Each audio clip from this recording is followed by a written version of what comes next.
ดมเชิญชวนพ่อแม่ไอ้น้องและลูกเพื่อนให้ไปกวดเลือด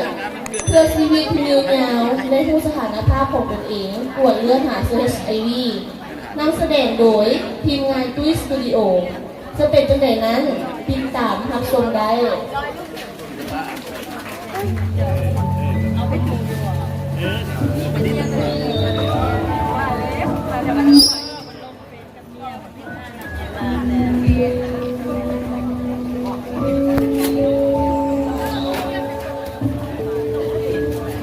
โอ้ยทำได้ดีพี่หน่อยลูกพ่อจะมาหานะเขา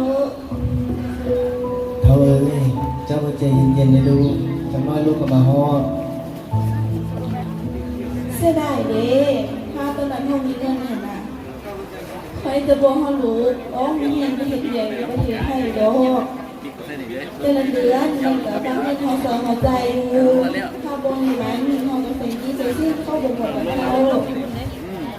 อันละต้องมาเสียใจคือกันไปเสียใจเพราะช่วงระยะนั้นเขาไม่มีเงินนี่เบื้องมูแต่บ้านเดียวกันกันมันลูกถ้าชวนเรียนจะสิจงกันละพอมันห้าอันนี้อีกกันหน่อยแล้วก็กลับมาบ้านแล้วพ่ออยู่ลำพองไม่พอหรอก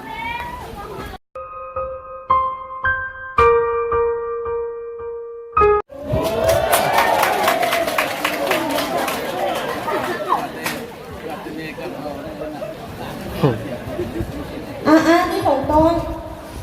อันนี้ของพ่ออันนี้ของแม่โอ้เอาอย่างมาฝากพ่อกันเนี่ย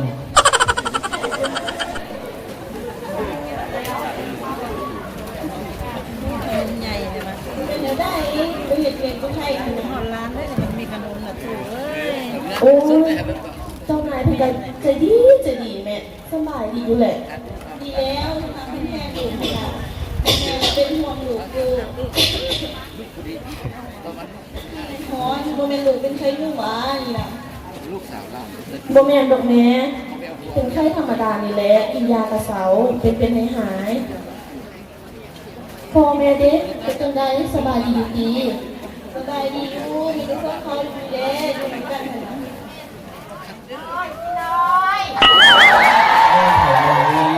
ลูกมา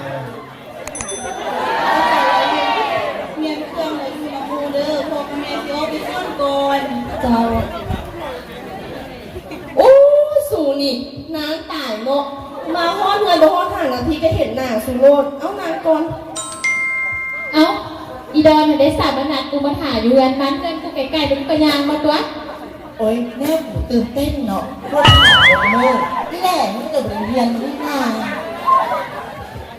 ใส่ของต้นคุณเอามา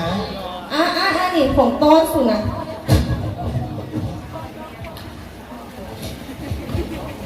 ถึงใจที่รัก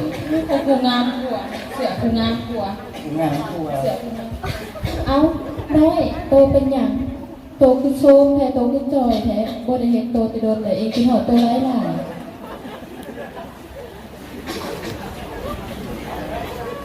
เอามันก็ไอ้หลายแท้โอ้จับกูเป็นอย่างช่วงนี้นะกูไม่ได้เป็นไข้เป็นไอ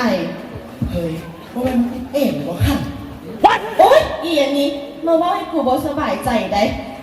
ว่าแต่มึงทันแหละมีผัวจะคนละแล้วไปซะนั่นแหละนี่ก็เป็นกระดีแล้วเมื่อคืนนี้ก็ไปอยู่เรียนกูว่าคุณน้อยเลยกูรักจังกูรักคนตั้งแต่รอคนหมายเต่าไม่นานก็ไปจัดการมันอีดอนโมเมนต์มึงทำงานสิมีเสือเอ็ดฮะไปหลินแต่ละคืนน่ะผู้บ่าวบ่ซ้ำหน้าเลยมึงน่ะโอ้สู่นี่เมื่อเรื่องเล่าเราบอกว่าแต่เรื่องเอ็ดบูมีไผ่เปลี่ยนดอกนะงามบอกงามคืองาม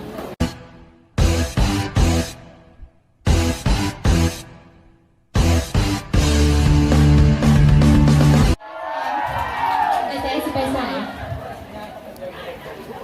อันนี้แม่ไอ้แซงเราเป็นอาสาสมัครกาแดงเราผู้ว่าที่เรามาเคยแพร่เกี่ยวกับเอ็ดยังไปสู้2 คนนั่นแหละยังบ่ทันได้ฟังผู้ใจไอ้แซงอธิบายเกี่ยวกับเรื่องเอ็ดให้ชูฟังอีกไอ้แซงอธิบายเกี่ยวกับเรื่องเอ็ดให้หมู่เฮาฟังแหน่ก็สบายดีเลยเขาแนะนำให้เองเลยนายซีแซงเป็นอาสาสมัครโครงการอย่างเรา วันนี้ในพวกเจ้ากระเทศการมีอธิบายคือมาพากันนั่งกันมาพี่เด้อนั่งกันได้เป็นการผ่านเหตุตามอยู่ในงานเซ็กซ์ซ้อนมันไม่สามารถเป็นที่ในตัดต่อใดมันอาศัยอยู่ตามพัดแล้วในเหตุการณ์นั้นเช่นว่าอสุจิทรงคอร์สน้ำเนื้อน้ำนมน้ำลายเป็นต้นแต่พวกเจ้ารู้ว่าเกมนี้สามารถติดต่อกันได้กับทางคือทางใดตัว ผู้ที่ตอกได้3 ทาง ทางหน้าทางอากาศ อีห่านี่เนาะเบิ่งแม่เขากำลังซีเรียสอยู่กูละถามฟังคำตอบอยู่นี่ โอ้ยดอยกับสร้างว่าลูกสร้างทางมันบันทึกแล้ว แต่สิ่งที่ต่อคืนมันเอกสามารถติดต่อกันในสร้างทางคือ1ทางเลือดสัมพันธ์และป้องกัน2ทางเลือดและทางเข้มฉีดยา3ทางแมซูรูเอกสามารถติดต่อกันในสร้างทางเท่านั้นเลยและพวกเจ้าฮูโบว่าคุณเชนที่สุดก็คือบุคคลทั่วไปนี่นะทุกคนรู้ว่าตัวมีความเสี่ยงบ่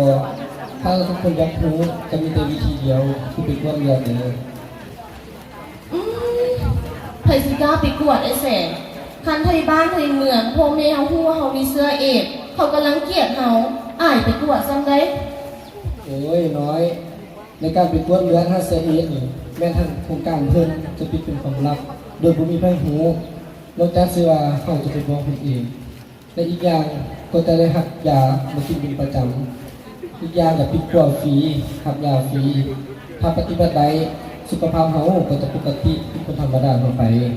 และมีเครือข่ายให้คำปรึกษาเพื่อชีวิตที่ยืนยาวและรู้สถานภาพของตนเองกวดเลือดถ้าเสีย HIV และเฮาสามารถไปกวดเลือดได้ตามหมอคือ1หัวหมอเสียทา2หัวหมอหมอหูสด3หัวหมอมีตะขาบ3หัวหมอนี่เป็นหัวหมอใหญ่สามารถไปกวดเลือดได้ที่ไหนสำหรับคนที่อยู่ต่างแข้งบางแข้งก็สามารถกวดเลือดหาเสียได้ ปาต้องการไปกวดปะอีหยังกับฟรี เอาอีดอนเนี่ยมันก็น้องเห็นของฟรีบ่ได้เลยไปหน่อยเขาไปกวดพร้อมกัน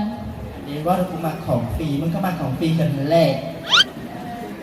จุโตไปกวดโลดเพราะว่าสินอนพักผ่อนหนึ่งห้องเมื่อยแหงน่ะ กันกลับก่อนเด้อขอบใจเด้อของตอน ใส่กันเด้อบ๊ายบาย น้อยถ้ามีอย่างแบบปรึกษาอะไรทุกเรื่องเลย ใช่ไอ้แสง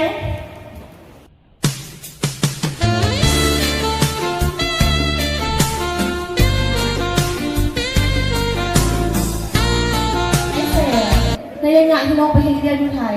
น้องไปเฮ็ดเวียกอยู่ห้างคาราโอเกะบริการแขกบางเทื่อมาใส่ถุงยางบางเทื่อเมากับลุงใส่น้องบ่อยากให้พ่อแม่รู้เรื่องนี้ แล้วน้องก็มีอาการเป็นไข้ปวดต้นปวดโผบางเทื่อก็ไอออกเลือดไปไอน้องย่านน้องมีเสื้อเอดส์ ไอ้ข้อมูลนั้นให้น้องไปกวดเลือดก่อนจึงจะรู้ความจริงในการไปกวดเลือดบ่แม่นแต่เพียงแต่5เส้นเพียงอย่างเดียวแต่ยังจะรู้พยานเซ็กชวลทางเพศสัมพันธ์อีกถ้าน้องบอกว่าจังซี่มันอาจจะหลังจากน้อยได้ไปกวดเลือดและได้รู้ว่าตัวเองมีพยาธิเอดส์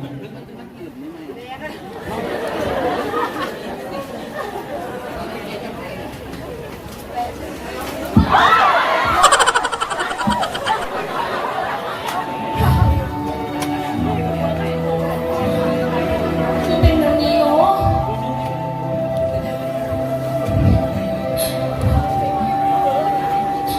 พ่อแม่ดิสิอยู่จังใด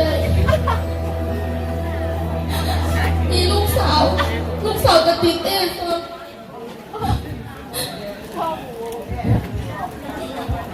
น้อยเป็นอย่างมันคือเศร้าเป็นก็ให้เป็นอย่าง โดนแม่ก็มีเสื้อเอดส์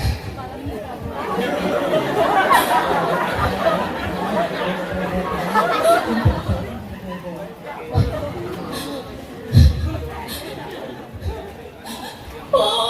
ขอโทษแม่ขอโทษลูกมีเสื้อเอดส์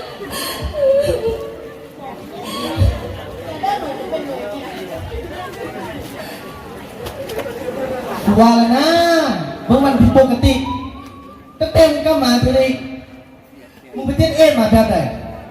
ไปเชื่อกับอาหารเลยให้ติดเอดแบบติดเอดมา จังแม่มึงเป็นอะไรลูกมาดี พอเราขอโทษแล้วครับแล้วโอเคให้เราซะ เงินก็บ่มีจะไปห้องหมอได้หน่อยได้กินข้าวกินน้ำมันจะยังเจ้าเสือโลเอ็นที่สิกูอีก พอมันเป็นคำสั่งลูกพ่ออธิบายเอ็นนี่พิมพ์ตัวฟรีและรับยาฟรีเอ็นมันสามารถติดต่อกันได้เพียง3พันเท่านั้นพอ1ก็คือทางเพศสัมพันธ์ระบบป้องกัน2ทางเลือดและทางเข้มฉีดยา3ทางในซีรูมันสามารถติดต่อกันได้เพียง3พันเท่านั้นพอ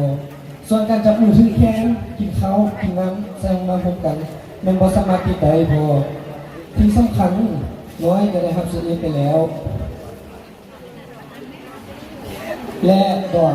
พวกเจ้าเป็นงูหลาวพวกเจ้าเพื่อให้กำลังใจหลาวบุคคลรังเกียจเราแบบนี้พวกมีแต่เหตุใด แล้วพ่อเอ้ยมันได้หน่อยก็เป็นลูกเขาคอยดีเจอสามีที่ถูกกลับบ้านมันเป็นมันนอนข้างห้องหันหาเมื่อห้องหนูแล้วมันยังนี่เวลาเป็นปวดหนูในยูที่ยาก เอาละน้อยสบายใจได้เลยอาจจะอยู่เคียงข้างและให้คำปรึกษาในทุกเรื่องพอไม่ต้องเป็นห่วงน้อยกลับมาห้าพวกเขาแล้วลูกอาซาเป็นยังไงเอง เสียงเอ้ยพอดีใจฝากบุญแย่งน้องเลยเด้อน้อยก็คงขอโทษก็คงใส่มาว่าไม่ใช่ผู้หญิงเพิ่น ขอบใจก่อนเลยแม่ขอบใจไอ้แสงถ้าบ่ได้อายน้องก็บ่กล้าไปกวดเลือดไอ้แสงที่ผ่านมาอายเป็นกำลังใจให้น้องมาโดยตลอดต่อไปน้องจะสู้น้องจะขอเป็นคนหนึ่งที่อาสาสมัครไปบอกหมู่เพื่อนที่เป็นแรงงานเคลื่อนย้ายเมื่อกลับมาบ้านเราแล้วให้พวกเขาไปกวดเลือดเพื่อจะได้รู้จักสถานภาพของตนเองและได้รับการติดตรวจไว้ ยังไงทุกคนในที่นี้รู้ว่าเสื้อเอกเป็นเสื้อพญาที่บ่สามารถปีนป่วยให้ขาดได้แต่สามารถจับยั้งและสกัดกั้นได้คนที่ปีนเสื้อเอกก็จะได้รับการปีนป่วยฟรีและรับยาฟรีและหัวหมอที่จะเป็นป่วยก็คือหัวหมอเสถาหัวหมอมโหสถหัวหมอมีตรภาพสร้างหัวหมอนี้เป็นหัวหมอใหญ่สามารถติดตัวเรืองเป็นเพียงใดแต่สำหรับบางแข้งก็สามารถกดเลือดให้เสียเอกได้อยากให้ทุกคนมีส่วนร่วมโฆษณาเผยแพร่และสกัดกั้นเกี่ยวกับเสือเอกเรื่องจามอาสาสมัครประจำหมู่บ้านนักเรียนนักศึกษาและให้งานเคลื่อนใหญ่ทุกทีมช่วยกันสกัดกั้นเสือเอกให้ลูกน้อยเท่าลมในซ่องเป็นกำลัง เพื่อชีวิตที่ยืนยาวและรู้จักสถานภาพของตนเองกวดเลือดหาเสื้อ HIV